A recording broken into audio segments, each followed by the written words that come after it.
teran'Andriamanitra niatra tamin'ny Adamasefera dia milalao atatra matahotra ny ara-pananao.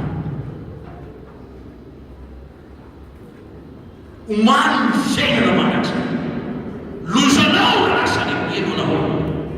tena saona ny mary toera taminao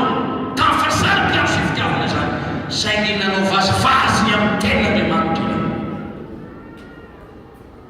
ampianarina be matinina be mangatao omeny tombo fipepahana vonjeo ny fananao vonjeo ny fananao vonjeo ny fananao aleoleo kokoa maty ara-batana zay maty ara-panana. Raha olombo vonjy ianao ady sambatra maty amin'ny tombo fa raha velona ary ianao fa aveo anao maty maty amin'ny fontana